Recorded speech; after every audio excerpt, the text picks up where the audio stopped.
Алғыс айту күні осы, рахметті жалын, жүректен алғыс айтайық баш адамдан соң.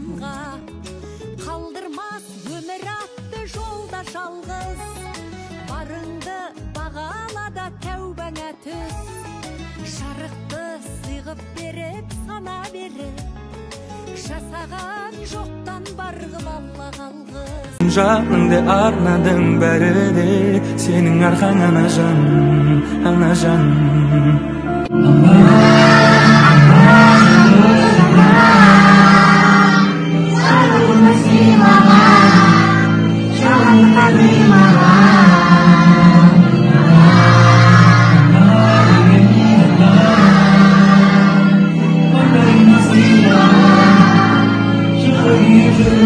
you.